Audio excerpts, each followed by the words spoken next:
Alrighty. Alrighty, everyone. Hello, good afternoon. It's great to see some energizing conversations carrying over from the last sessions. Thank you guys for being here with us this afternoon.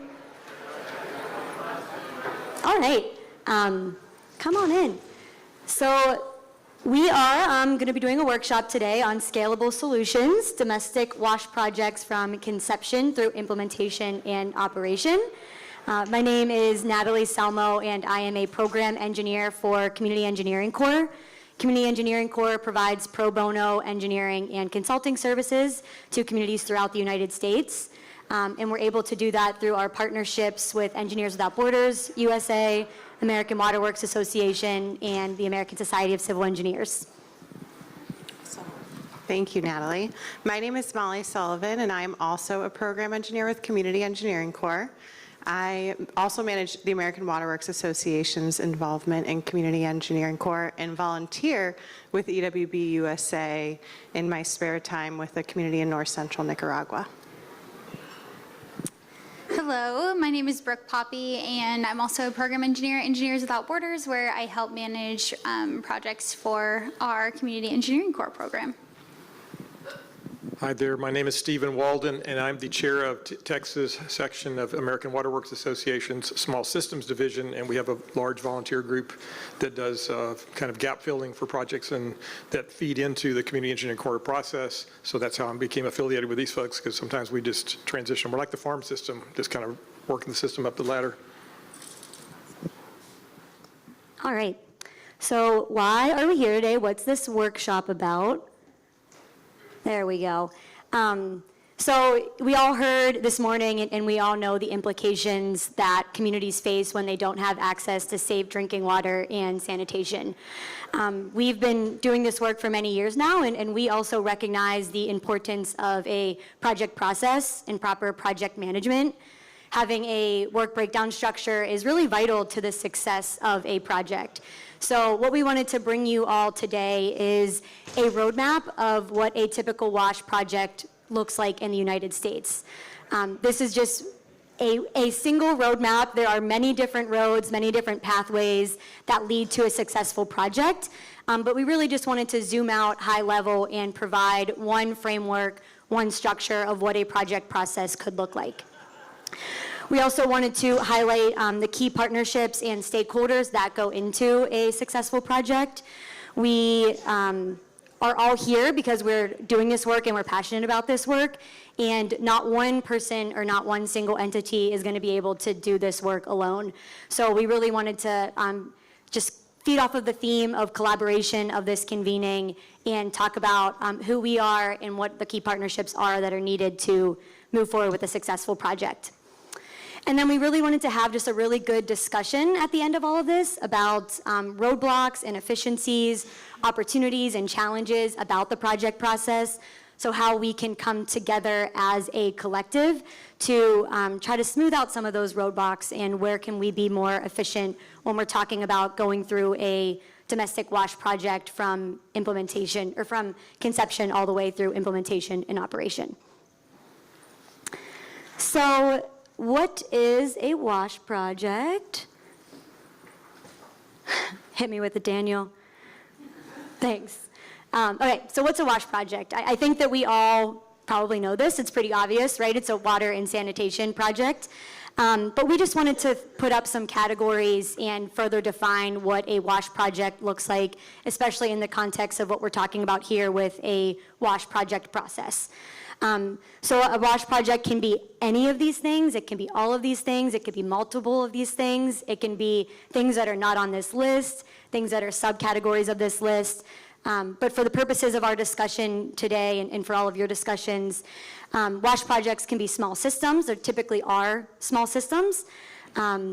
They're systems with failing existing infrastructure, so systems that were built 50, 60 years ago and have only had Band-Aid maintenance to them, and they haven't had historical investments. They've been disinvested in and haven't had major upgrades since the initial construction. A WASH project are communities that are with decentralized or individual systems. This can be household wells, this can be septic systems, systems that aren't centralized and are more individualized to homes and families. WASH projects are communities that are unserved, that have straight sewage piping or hauling water, that don't have access, that we're talking about the water access gap, those are those communities. WASH projects can also be communities that are facing multiple regulatory violations. They have permit violations that just keep piling up, and they don't have the human capacity to address the violations, or they don't have the financial capacity to address the violations, and now their infrastructure is at risk of failing even more.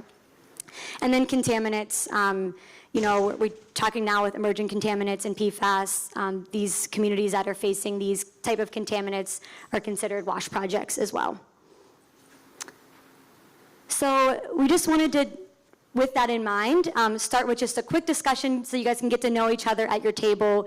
Maybe just turn to the person next to you or the other person next to you, and just discuss what WASH projects look like for you. So what does a WASH project mean to you? What do they look like in your region? What have you seen in your work? And we'll just take about 10 minutes to initiate this discussion now, and then we're gonna have some time at the end of the workshop to really report back and share a little bit more and build on this initial discussion. Yeah, so if you wanna start taking notes, we will, like I said, report back later. Awesome, thank you.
Okay.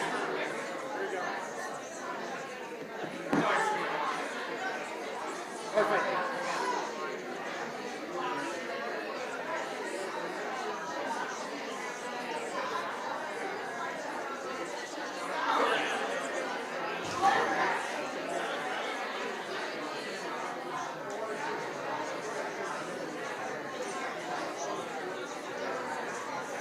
Looks like they have nothing to say about it. Because we got a whole room full of it's already amazing how many I have added that I wouldn't even like. It's just like organically happening. It's just amazing.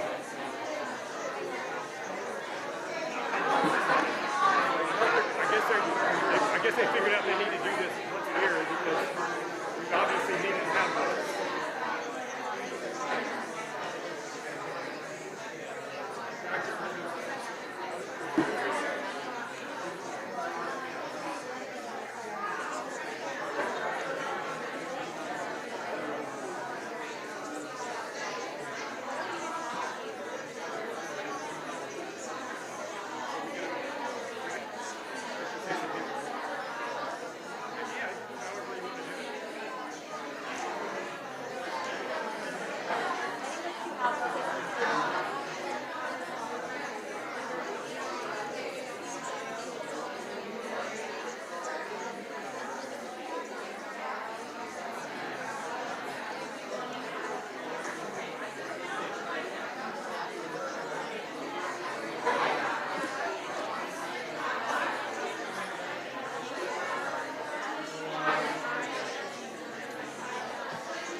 All right, everyone, we'll give you about 1 more minute just to wrap up those initial conversations.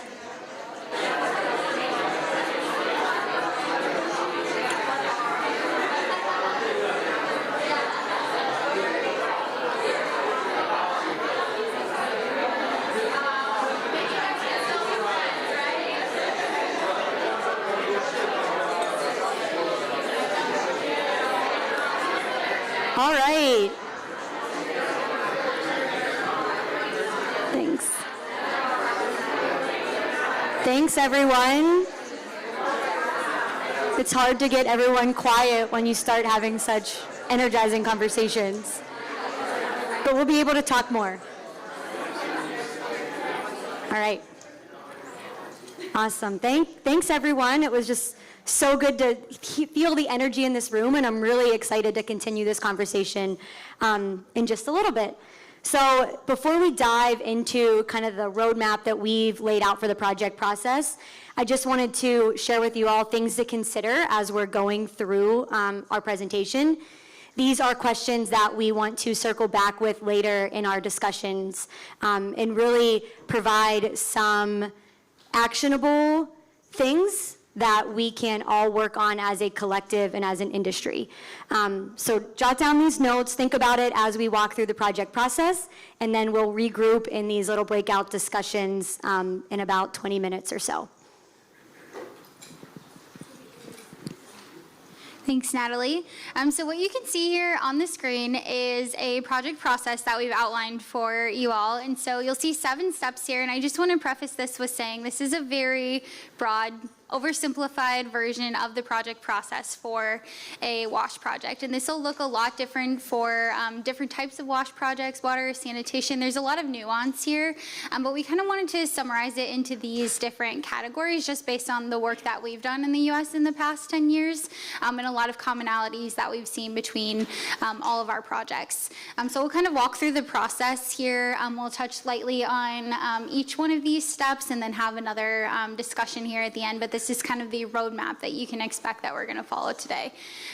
So we're going to start with building trust in the community, which Steve will touch on here in a second, but that's really kind of the basis of all of our projects, right?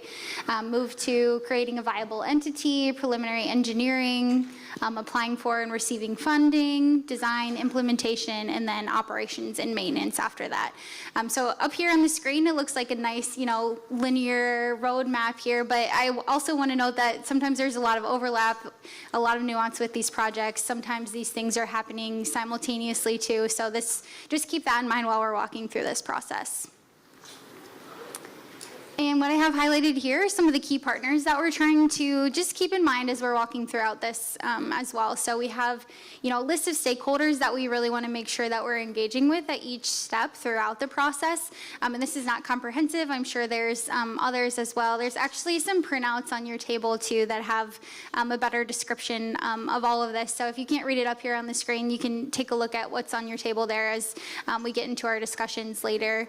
But one thing I really want to note here is that you'll find the community at the center of each of these steps. And so we really try to keep that at the forefront, make sure we're engaging with our community, listening to them, receiving feedback throughout the entire process. Some of the other key stakeholders throughout the process, obviously local officials, government, regulatory agencies, technical assistance providers, engineers, and community members.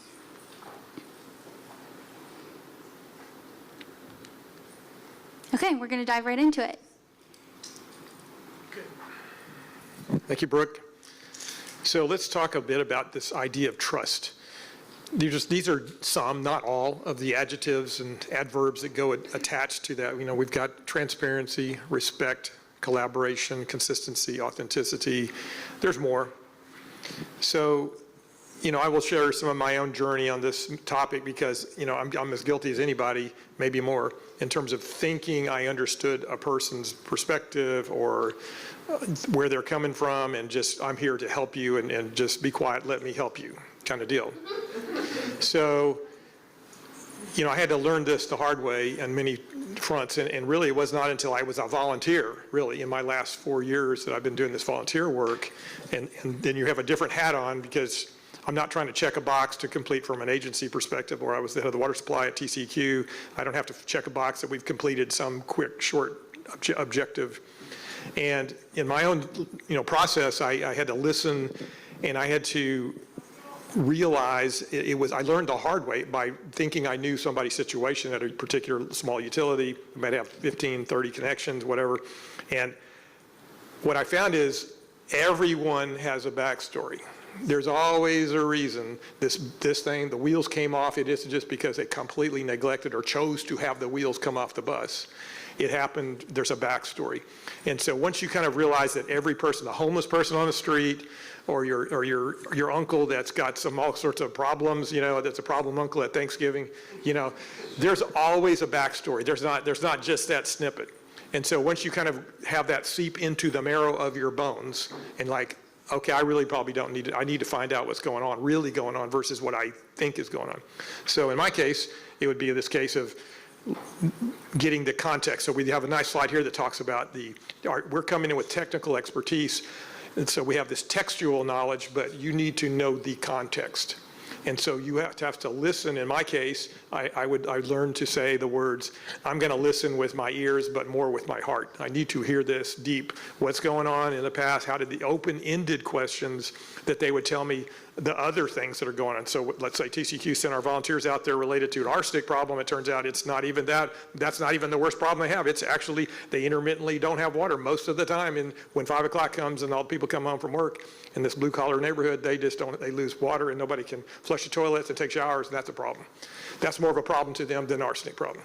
Well, I didn't know that till I let them talk. Just tell me all of your issues. So listen and just come to it. And that's what I tell you, this is a community-led deal. You have to, you have to hopefully listen to them. And yes, once you build the trust is this platform that's this platform. And on that, from trust, you can build hope. And we've heard it in a couple of other sessions. If you can build hope, then they are a resilient community that can go on and do things without you. How great is that? So just trust is a pathway to get everything done, and then with hope, you have a sustainable community.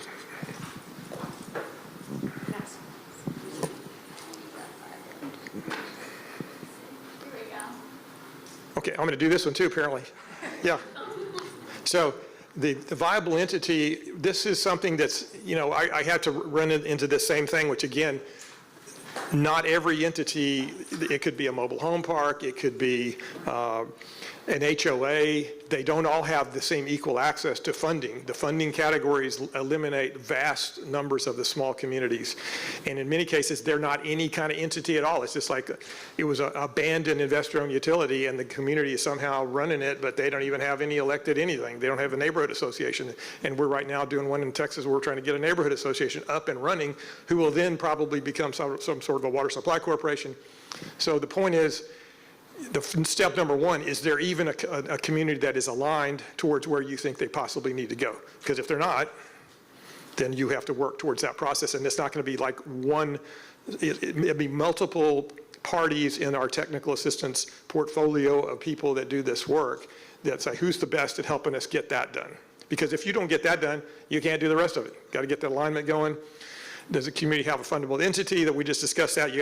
Can we help them move towards becoming a water supply corporation or some other entity that can get them easier access to grants and loans? And then ultimately, we have to figure out what kind of documentation it takes to get this, like what structure, is it going to be filed with the Secretary of State's office? What's going to have to happen to get them the right documentation for their entity to be fundable? So again, these are just basic questions. And this whole framework that we're talking about today is the very core skill set that we somehow miss this in schooling and college, et cetera, is that everybody's really running projects and we don't have project management training and we don't even have the vocabulary for project management. So that's a problem. That's why we have so many problems in the universe. Is a core issue is that we do not recognize that we are project managers in all these different disciplines. It cuts across all disciplines. And if you don't have good project management skill set, and that's what we're trying to do today, is to make sure that we kind of fill in the holes for people that might have come to this table. It might have been a little lacking in some of that training. We're going to give you a little bit of vocabulary of how project management people chop things up. How do you eat an elephant? One bite at a time. And some things have concurrent things happening in a Gantt chart process and project management. So we're going to go through just a little bit of that summary of how that goes. Thank you, Steve. So after we've created a viable entity in the community, or the community rather has created a viable entity, we will start into preliminary engineering. And so this is really where we try to better understand the key challenges that this community is facing, and then start thinking about what some of those potential solutions are going to look like for long-term access to water and sanitation.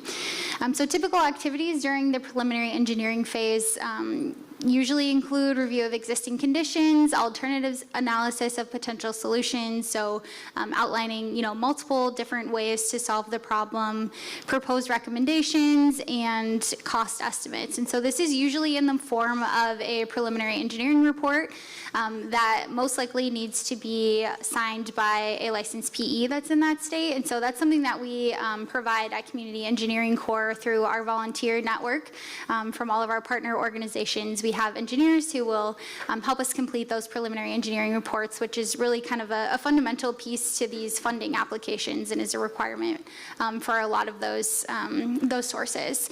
I want to note also that preliminary engineering isn't necessarily all engineering. There are some other things that are happening during this stage as well, including completing the necessary environmental review, doing a rate analysis of the utility, how much is this water or sanitation service going to cost the customers, and any other supporting documents that are required by your specific funding source. Another quick note on the preliminary engineering. So we really try and take this triple bottom line approach to sustainable solutions and think about the environmental, the economic, and social impacts of the different alternatives and what that's going to look like long-term for the community. And then, again, involve the community in those initial discussions and let them decide what they think is the best fit for them. So you can see in this graphic here, we've got people, profit, planet, and in the middle, kind of the sustainable solution outline. The EPA is rolling out the augmented alternatives analysis, which really kind of takes into account these different components and uses a weighted, decision-making tool to help you decide what's best, or help the community decide what's best for them based on a number of these different factors. So from there, we can apply for funding. So getting access to funding is often the biggest hurdle for a lot of these communities to overcome. But the communities and their partners will collaborate to determine what funding source will be the best for them. There's a lot of opportunities out there, as I'm sure you guys are all aware. A lot of them are very nuanced. So just trying to decide what will be the best for this community with the alternative that they've chosen. Pre-qualifying the community for funding, a lot of time there's a lot of additional documentation that needs to go in to even get the community on a priority funding list, or some other kind of pre-qualifications that need to happen before you apply, depending on the different funding sources. Then you can submit the funding application and then at the end hopefully receive funding. But there are a lot of challenges associated with this, and this is one of the biggest hurdles for our communities. Some common funding avenues that we see for a lot of our projects in the WASH sector are state revolving loan funds, both drinking water and clean water, USDA rural development, community development block grants, and then also private philanthropic opportunities. Some of those pre-qualification items that we were talking about earlier include the preliminary information form, intended use plans.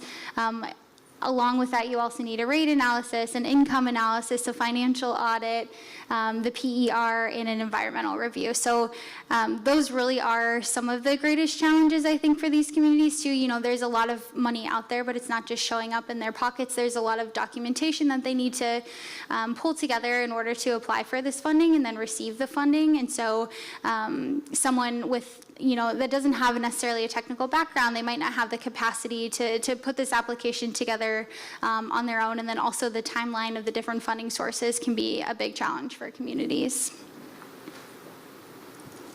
Awesome. Thank you, Brooke. So yeah, once the community has gone through the oftentimes Herculean effort of applying for and receiving federal or state funding for their infrastructure improvement projects, they'll go through the process of hiring a consultant or putting a project out to bid to hire a consultant, typically an engineer, to complete the detailed design. Another contractor that our small disadvantaged systems often benefit from receiving support from is someone like an owner's representative.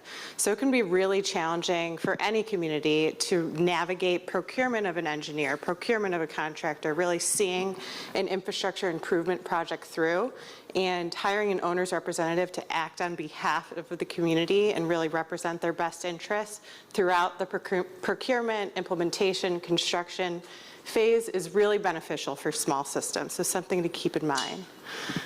The engineering consultant will develop the plan specification and any contract documents that are required. Typically, we refer to these as bid set documents. And before those final plans are approved, oftentimes the funding, like USDA-RD or SRF, will require authorization from the regulator. So the regulator has to approve the design that the engineer has proposed. And another best practice that we like to mention is that the design engineer really should be developing the operations and maintenance manual.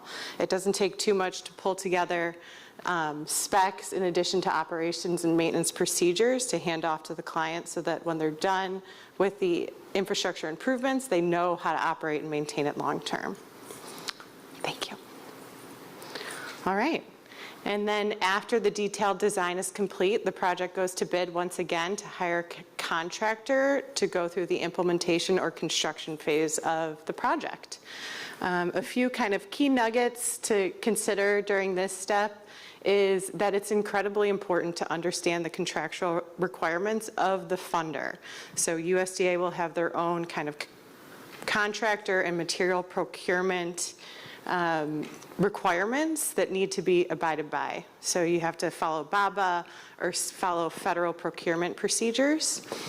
So it's something that's important to keep in mind. And then the contractor will typically apply for, receive, and maintain any permits that are required during the implementation phase. And effective construction management is crucial to having a successful implementation phase. In addition to that, really having construction inspected throughout construction, so have folks on the ground that are observing and inspecting construction to make sure that the design was built as designed is also very critical. All right. And now we are on to really what is oftentimes considered the final stage of these large-scale infrastructure improvement projects, which is operation and maintenance. And it is really the most crucial component to these infrastructure projects. You can invest hundreds of thousands of dollars, millions of dollars in infrastructure, but if the community doesn't have the capacity to operate and maintain it long term, that's likely a stranded investment. So it's really important that we focus on the community's human capacity to operate and maintain long term. We shouldn't be proposing and implementing very high-tech infrastructure when the community is running off of, 2 or 3 folks that volunteer to operate and maintain their infrastructure. So it's really important that we consider operation and maintenance all throughout the project and set the community up for success by, connecting them to partners that can help with training their operators, help with workforce development, help make sure that long-term this system is being operated and maintained as designed. Additionally, it's really important that our community partners have and maintain a maintenance schedule. It's really easy to get behind if there's not some central place that states, here's where we're at. These are the pipes that need to be flushed at this day, at this frequency. So it's really important that our community partners, that we support our community partners with having and maintaining a maintenance schedule. And additionally, if they're able to maintain, or if they follow this maintenance schedule and are able to keep up with it, then likely they're in compliance with their regulators and in their good graces. So that is it for our very high-level overview of a standard project process, noting that there is nuance. They don't all follow this exactly, but at a very high level, this is roughly what you'll see for any domestic wash project. Before we break out into discussion, I'm wondering if there's any questions. Feel free to raise your hand. Yes? Can you talk a little bit about, so to me, as an engineer, Yes. it sounds it's an engineering process, right? That's what we actually do. But can you talk a little bit about co-design and co-creation with communities in a little bit more detail? Co-design and co-creation, like having the community involved, or? Right, because it sounds like a PER is something that engineers would just do, right? Kind of like getting the requirements from the community, and then here I'll brainstorm, come up with a PER. And, yeah, but how's the process with working with the community, right? Absolutely. Yeah, I can field this one, and then maybe Steve. Actually, Steve. So one thing to ease your attention, I should have said this early on, is, and I've been at lots of water conferences in my life, calm down, all these slides will be available to you later. You don't have to take too copious of detailed notes. You're going to end up getting them at some point in the next couple of weeks. You'll get some email that says, oh, I got that. So now, then you can look at the details of these slides.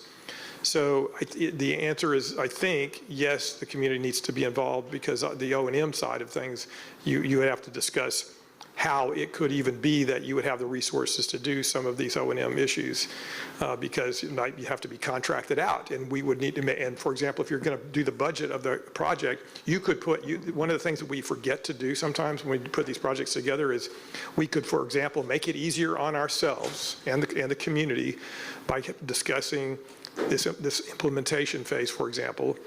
And even in the options, you're doing iteration options, like what are the options for the arsenic or whatever it is, and you're talking to the community, this is how this would probably be maintained, this is how this one would be maintained, and they could discuss like, no, don't do that, because we will have a really difficult time with that. So again, you get their input on even the option analysis piece, and they'll have feedback that you don't have, and then whenever you show them like what the O&M is going to look like, you can put it into your budget that you might buy a 5-year maintenance contract on the front end from somebody, to the person that's going to come back and maybe lubricate these pumps and calibrate the meters or whatever else it's going to be. Why aren't we doing that? Why are we putting it on these people? Because we're saving a few small bucks on the front end. We should put that into and then while it's going on, they can be training and seeing and observing, and then 2 or 3 years go by, they go, yeah, we can take this over now. We know how to do this. So I don't know why we haven't done it, but we haven't been doing it. And we should have more owners reps, and we should build in this O&M piece to even have the installer folks for the various technologies and platforms, whether it's, even if it's just pumps and meters, they could come in and do some stuff. We can buy it. You can buy it with the capital monies on the front end. Why aren't we doing that? I don't know. We're stupid. So let's stop being stupid. Let's start sharing what works. That's what today's about. What I'm thrilled that we're going to do this, because I'm hoping to harvest information off you, because we've got sticking points and you have sticking points. We're going to get some of these ideas out on the table about ways we have been successful and ways to overcome these deals.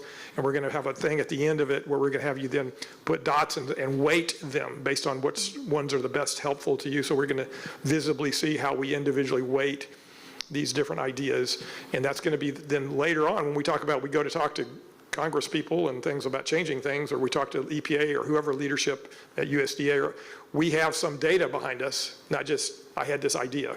Like we were at this big consortium and we have these ideas.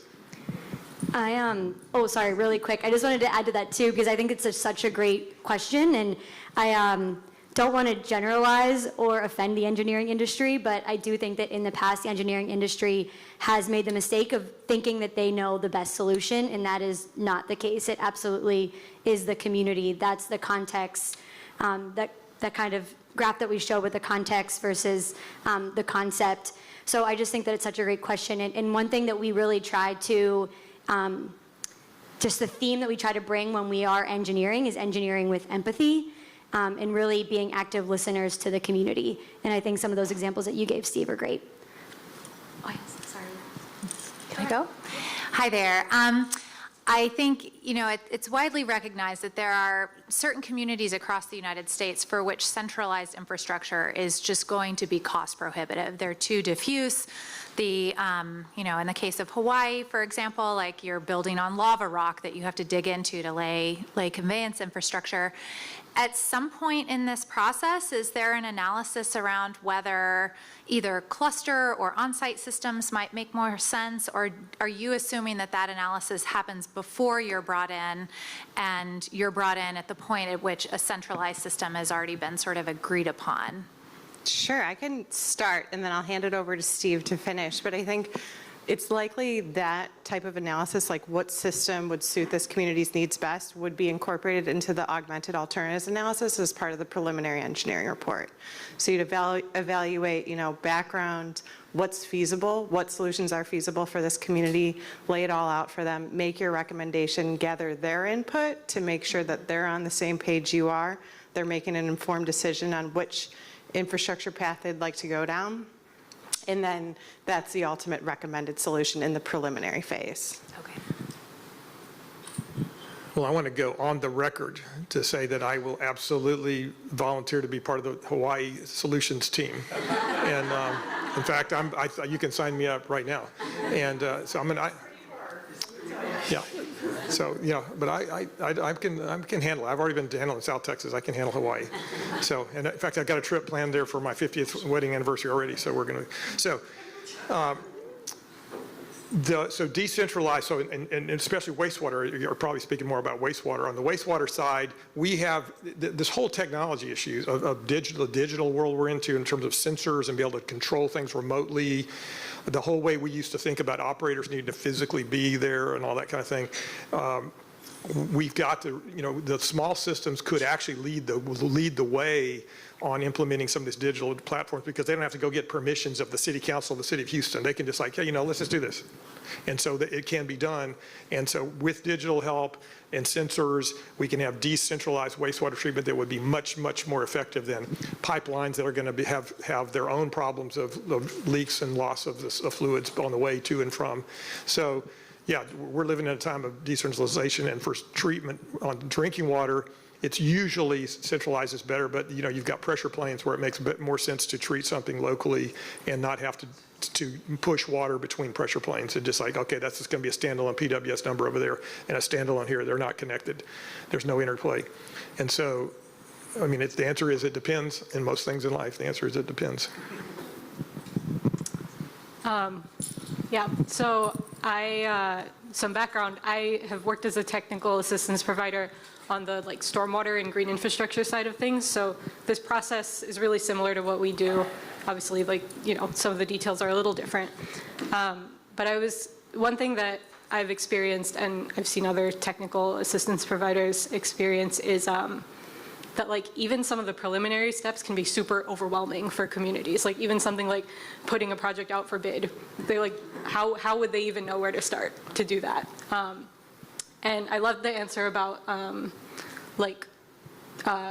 owners' representatives and building in budget for maintenance, but even some of those earlier steps I think can be a lot. So I'd love to hear from your experience just what that balance looks like with kind of helping communities figure it out and build capacity versus doing it for them, because it's a really hard thing to do.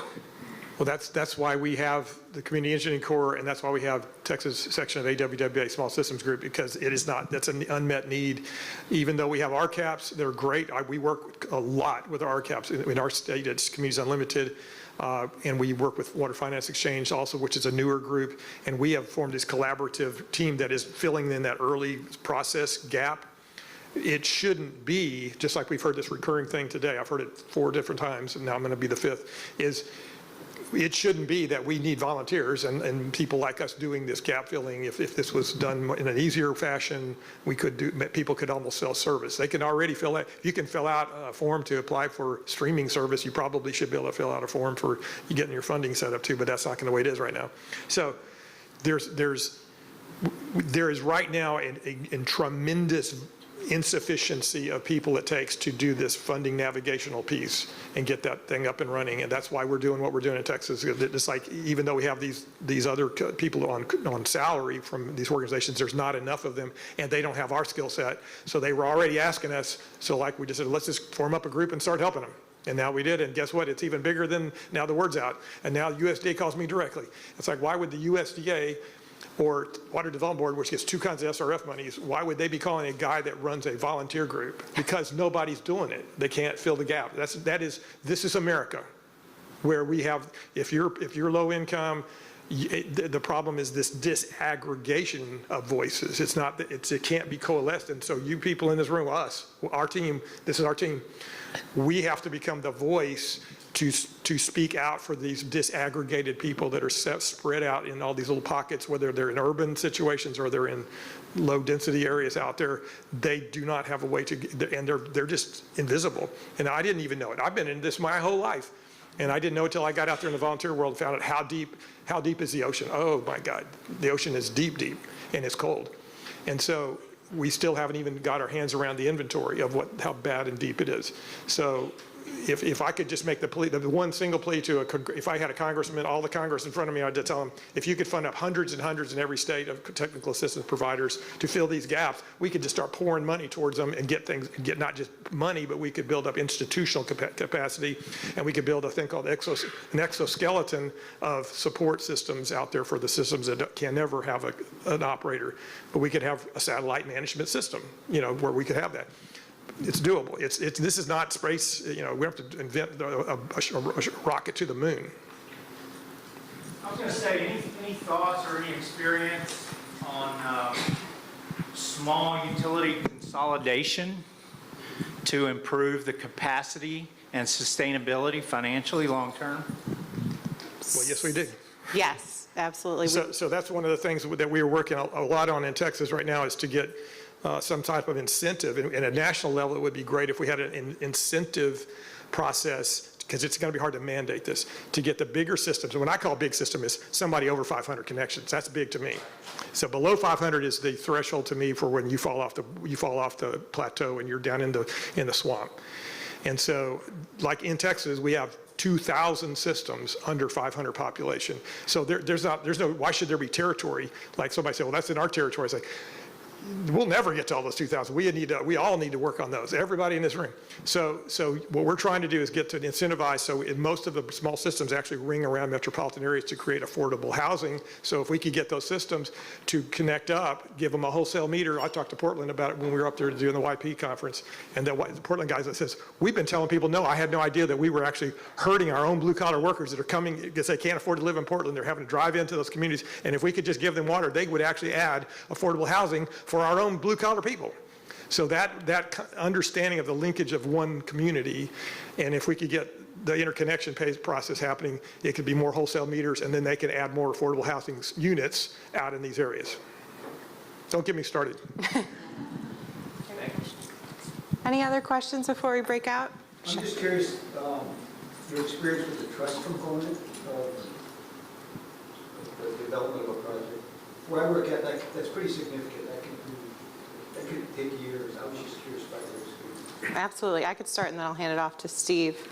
I think, building trust takes time in these projects, especially in very vulnerable communities that are disenfranchised and may, have been subject to persecution by folks that represented government at some point in time, have every right in the world to not trust us.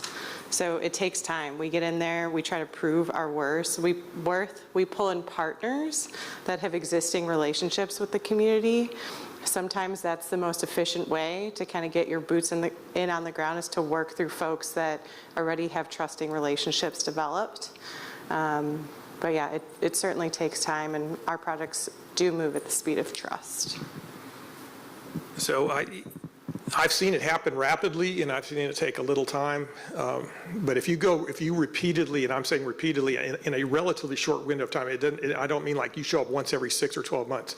If you show up several times within a 6-month window, and you keep saying, I am actually here to listen to you, and let's figure this out, how to get this resolved. I'm not going to abandon you.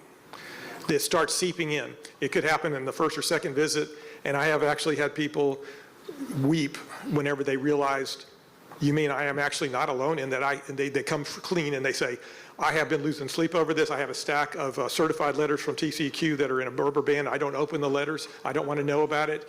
I can't even read their letters. They're in a foreign language to me. I can't read that gobbledygook. And can you take these letters and read them to tell me what I have to do? And I said, well, that's why we're here. They sent me. And so I've seen people just, really get very tearful about the whole thing. It takes them a while. I won't use the guy's last name. I'll use his first name only, Margarito. And he didn't speak any English, but his son speaks English, and he was helping me. And we had a pretty good he kept asking his son repeatedly over the first 3 times. They have a really bad nitrate problem. It's been going on a long time. They're a blue collar group for a high dollar place outside of Fredericksburg, Texas. And he said, he kept asking his son, and his son kept telling me, he's asking me, are you really here to help us for free? And I kept saying, yeah, we are. He just could not, this whole bit about free. And finally, until Beatrice, who's one of our engineers, that's a volunteer, Beatrice, actually, by God's mercy, was born and raised in the province of Mexico he's from. And when I brought her on there, I didn't know this. And they start talking, and within 5 minutes, he starts just spewing. He goes and gets his wife. Hey, come meet Beatrice. He never brought his wife to me. And so we meet Beatrice, and all of a sudden, we have reached this level like this. We're family now. I mean, I brought Beatrice in, and they talked, and Alex is listening to them talk about the wastewater, where septic field is, and because we'd already been through this with him. And Alex looks at me, he goes, he's lived there his whole life. And Alex goes, I didn't know any of this until she showed up, and he starts talking to her. I never knew even the backstory of some of this septic problems and other things, where our well fields. I said, no wonder we have nitrate problems. You have a drain field way closer. He never told us about it until she got it out of me. So that's how we got trust there. I mean, he totally believes in us now. We've got $1.4 million, and they're going to try to get an interconnection. We're working with the city right now. But it can happen more quickly than you realize if you truly show up on a cycle and you just keep hammering away with it. We're here to help you. We're going to get this done.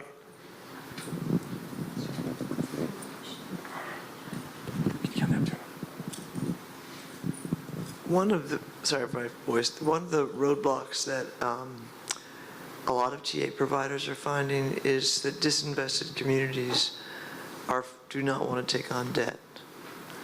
I'm sure you've encountered this. Yeah.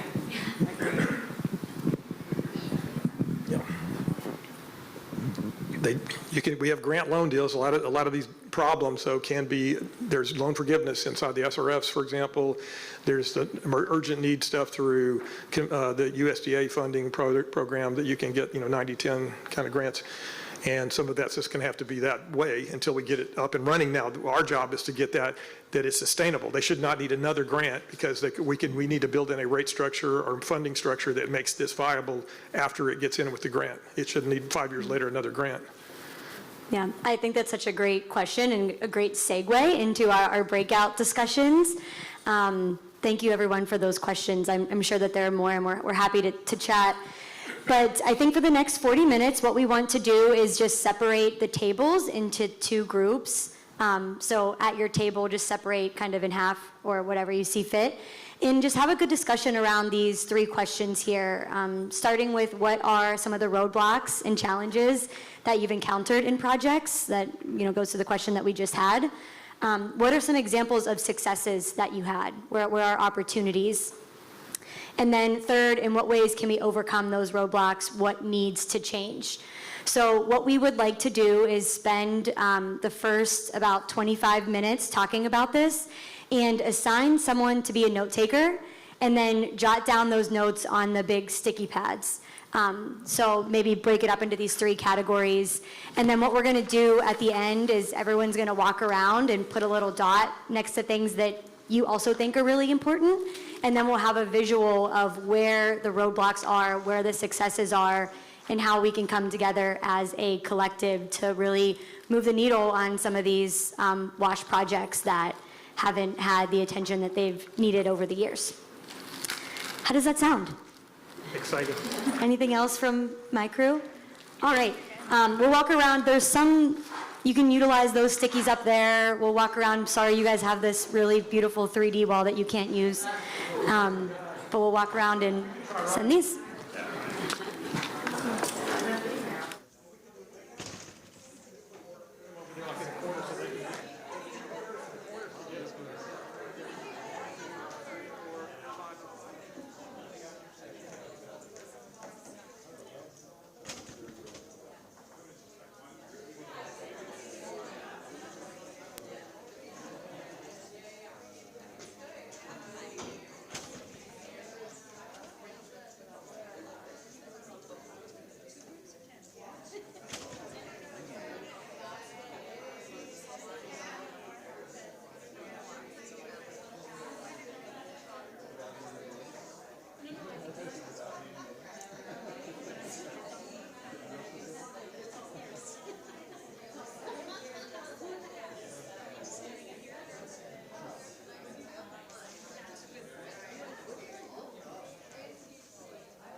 Okay.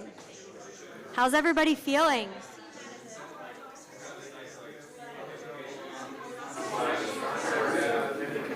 Alrighty. How's everybody doing?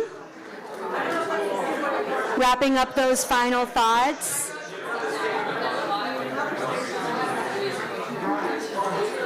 Okay. So, thanks everyone. What we figured we would do is we'll go around, and if each group could just share out some of the things that they talked about in each of those categories, and then we're going to take notes up on these charts up here. And then after we have everybody's kind of ideas gathered, we're going to go around and almost do a voting system with some really fun, colorful dots that we have, so we can all see what we as individuals or our organizations think are the most important items in each of these categories. And then those are things that we could take with us throughout the rest of the convening. All right. Do you guys want to get started? We'll get started with roadblocks and challenges first. I guess I took notes. I know you're a good note taker. So our group talked a lot about how there's very little incentive for these communities to take on a change, because a lot of the time that involves them paying money. And when a community has very limited capacity to adapt to those changes, it's hard to make a project very sustainable over time. And you can't forever subsidize a project. And so Zach was talking about how a lot of communities are interested in grants and not necessarily loans. What else do we talk about? Small systems can only be so efficient. So efficiency is a big roadblock there. And then a lot of the time, communities and sponsors for certain projects can be scared of getting in trouble if a system's not in compliance. So just going back to that trust building, that can be a challenge.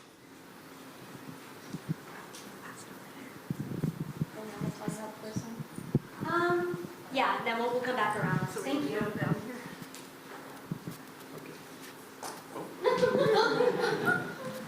caught the microphone. I came in after our roadblock discussion, so. We focus on actually significant successes. Okay. Starting here. Yeah, I think we realized we were spending a lot of time thinking about the challenges. We did that this morning, and so we spent more time focusing on some of the successes. Going beyond the implementation of the actual projects, when working with communities and when you show up time and time again, there's community building that occurs and trust that is created, and that is a success in and of itself to do that community building and to gain that trust.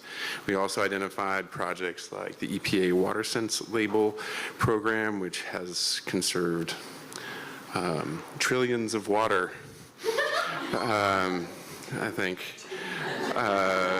So I think there are definitely programs that we can point to that, like these labeling systems, that can provide some context for the conservation and the provision of sanitation. It'd be nice to see something like that in sanitation, I think. What would that look like? Trillions of gallons.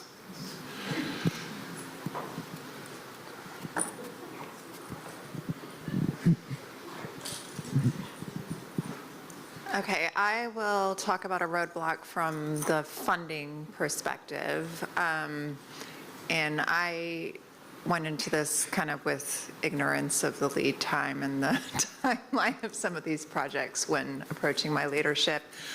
But maintaining interest and dedication from, C-levels and leadership in the company with the length of time that it takes to see some real results in these projects has been a challenge. And then So our group ended up taking the, talking about it in the sense of decentralized water reuse and decentralized wastewater. And the kinds of challenges we saw in the different phases, during preliminary engineering, just understanding that certain things are alternatives. So sometimes the consultants don't have the expertise needed to recommend different options that could be helpful. We also talked about on the funding side, especially when you get to decentralized stuff, that access to SRF funds becomes difficult. On the design and implementation side, we talked about, I guess you could put this here, coordination across different community goals so that you can accomplish more from a single project rather than focusing on just one goal at a time, which can end up spreading your resources even thinner.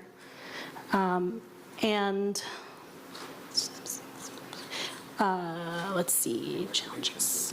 I think there was more, but I worked on a project on decentralized water reuse in general, and the other issue we saw was that in a lot of the early implementations, in the permitting process, they didn't incorporate operations and maintenance requirements, so having those O&M documents earlier, and so a lot of the systems ended up failing, and that ended up making people more resistant to using them in the future because they had all these negative examples. So including that operation and management early was really important. All right, at our table, we had a diverse group of engineers, technical assistance providers, education focus as well, and so we covered a lot of different topics. One was the funding process and timeline associated with that process is quite long, which can lead to a lack of trust over time, and you really have to work to continue engagement in the community to maintain trust during a long funding timeline.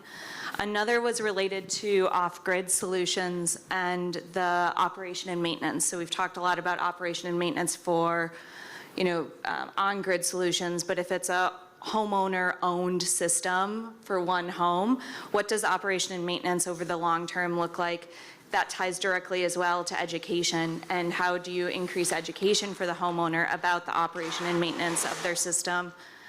We also touched on water quality challenges, both on-grid and off-grid, and that again relates directly to the importance of education and providing strong materials.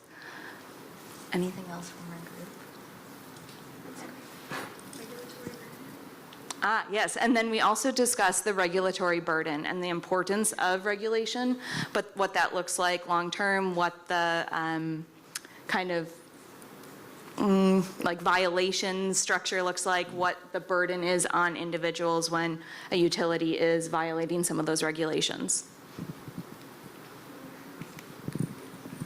Thank you. All right, folks, anybody who wants to go?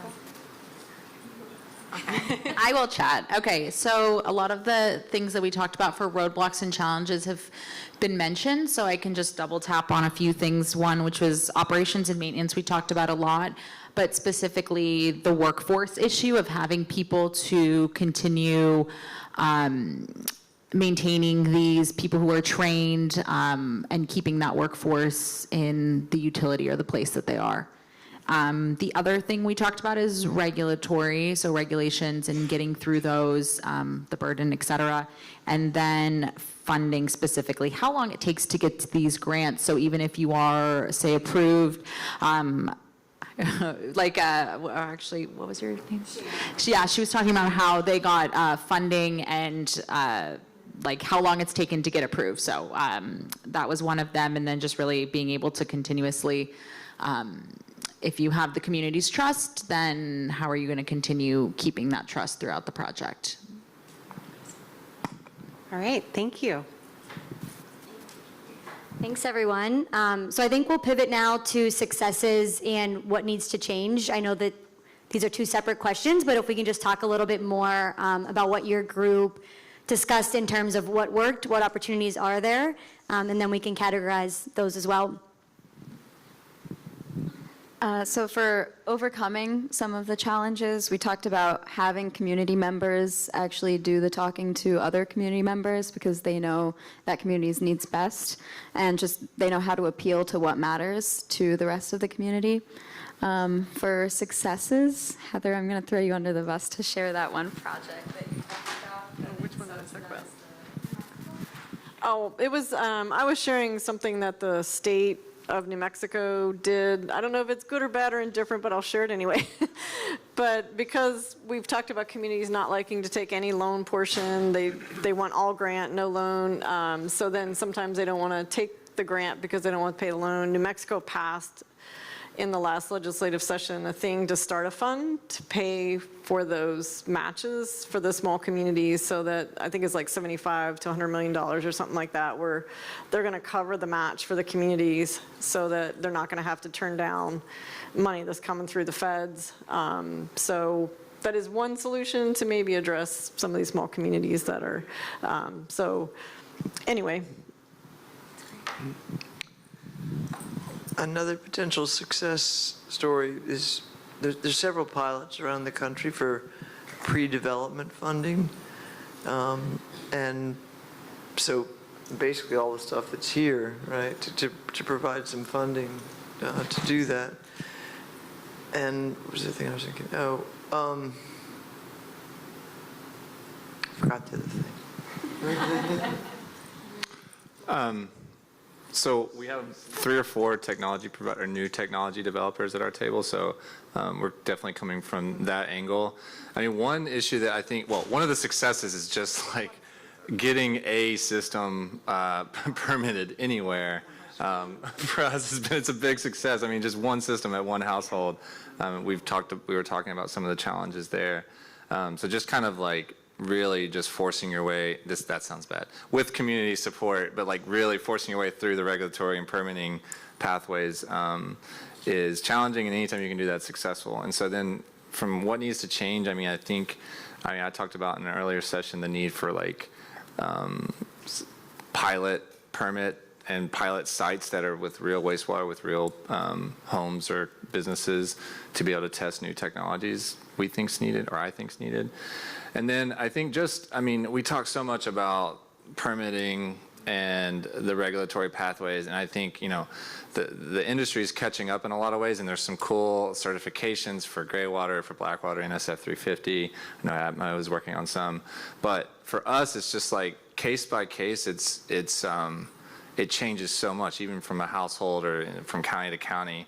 Like, for instance, like if you're putting your discharge underground for a sanitation system, it's Department of Health. If it's above ground, it's DEQ. If it stays in the building, it's the building code people. And it's like they're not always talking to each other. And so when you're trying to develop, there's no like one silver bullet. So when you're trying to develop solutions that fit these models, like some way to streamline like the wastewater coming in and the wastewater quality coming out, and being able to like streamline that permitting process either on a state or ideally a national level would be great. Because like even NSF like 350, that's a cool standard, but depending on where you're putting it, like we're working in Eastern Virginia, so that means you could reuse it, but they also, if you're going into the Chesapeake Bay, it also has a nitrogen requirement. So then it's like it's not just NSF 350. So just streamlining of the permitting processes, and I think being more based on the wastewater you're trying to treat and the water you're trying to produce. That's my soapbox. Anyone else?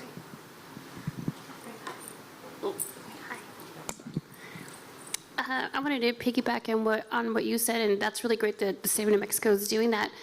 I would offer too as maybe something that can also change modeling New Mexico is when private entities are partnering with the USDA or the EPA, that the loan component completely disappears as well, instead of the funding from the private entity being used. You need to use those funds first versus you still end up with less than of a grant, if that makes sense. People who have experience with the USDA know what I'm saying. So you have to, in other words, sometimes it hurts the community because you're coming in with private funds, but you have to use those funds first, and they still end up with less of a grant from the USDA, for example. So if we can change that policy, that would be a huge feat for many smaller communities. Thank you.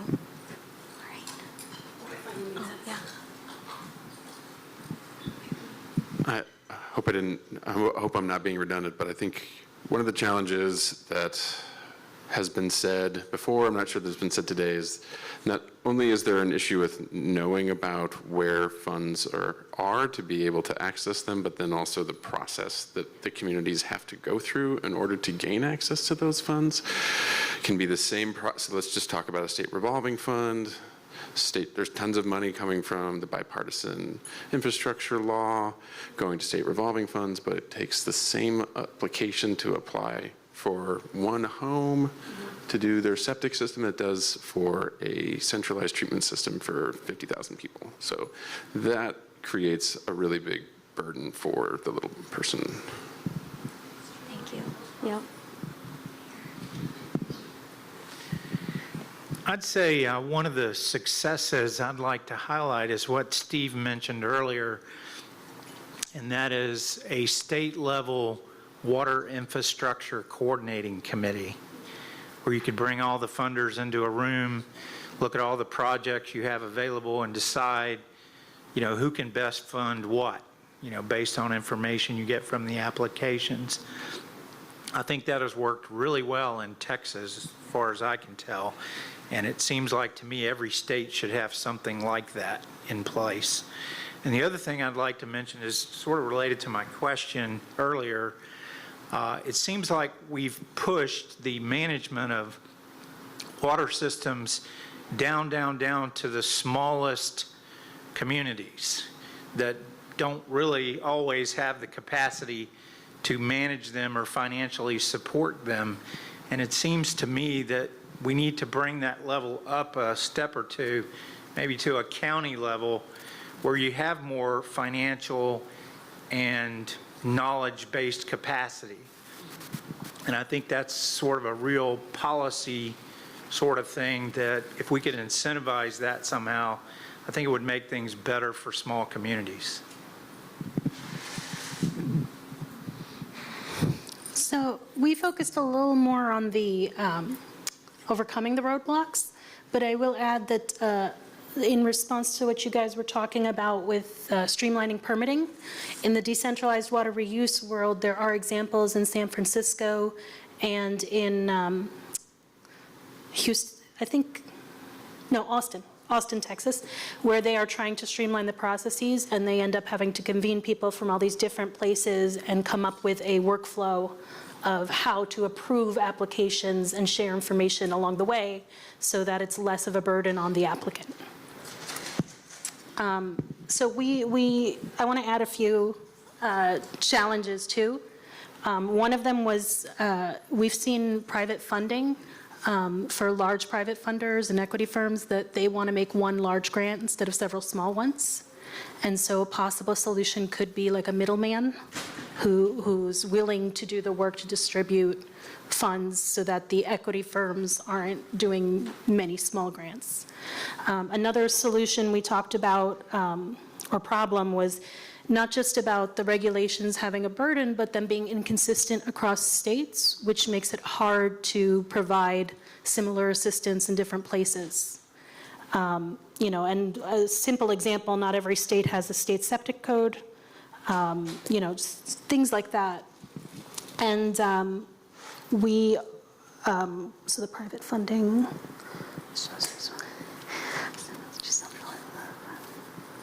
we talked about not just training the current consultants in alternatives to better understand the newer technologies, but also incorporating systems thinking into the training of engineers so that before they hit the workforce, they're really thinking more holistically. And that can also help with the part about coordinating across community goals. Did I leave anything out? I don't think so.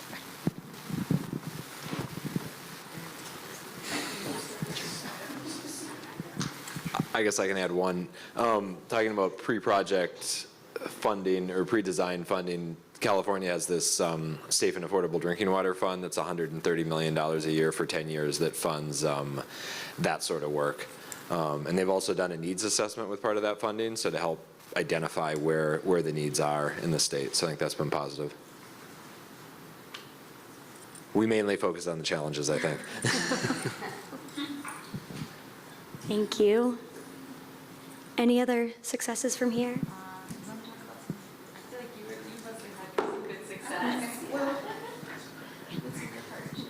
Hi, well, my story is a little different from everyone else's because I represent a community that has no running water nor appropriate septic or electricity. So I'm the founder and executive director of a small nonprofit, and I offer shelter for women and children and girls who are victims of human trafficking. So most of the people that I've worked with have come out of this community called Nanjemoy in Maryland. So I am the small agency or entity that wrote for an EJCPS grant, and I was awarded. So I think that with this, I'm able to bring all these other agencies and organizations in with me who have their own funding. So I think that that's a success in itself, but I'm worried because this is just like the community mapping and visioning part of this whole journey we're going to go on. But I'm hearing like, then what's next, you know? So I'm kind of worried about now once we do all this work, you know. I've been working in that community for 24 years, and it's a small, isolated community, and you can't get in there. So, but I can get in there. So, so I'm able to, you know, let people knock on doors, and we have meetings at the local church, and so we've been working in the community for a year without the funding, you know. So they're still vetting me to death, you know. Well, so. Thank you. Thanks, everyone. Oh, yes, I know we're at time. Just one real quick thing. I just want to share one real quick thing about the coordinating entities. There's about 38 states that have them, and we're in the process at our EFC of writing up each of those coordinating entities, in part to try to shame the other 12. And let them know, like New Mexico, we've tried 6 times to get a coordinating committee. It's so frustrating. We can't get it done. So we're trying to shame the other 7 by coming up with the write-ups of the 38 and talking about how great they are. So we'll see. Fingers crossed, the other 12 will come on board. Keep it going. Thank you. All right, I know we're at time, so if everybody can just please do us a huge favor on the way out. I just threw some nice colorful dots on the table there. Maybe we can separate these a little bit, and then if everybody within each category, if you could just put a sticky dot next to the thing that resonates with you the most. And if you have time, you can hang back and kind of see where the common themes are, what is really sticking out as the most influential. Yeah, everybody gets 1 dot per each category. And then thank you everyone so much for, can we click the slide? For joining us today. We just really appreciate your time. We will be here if anybody has any questions.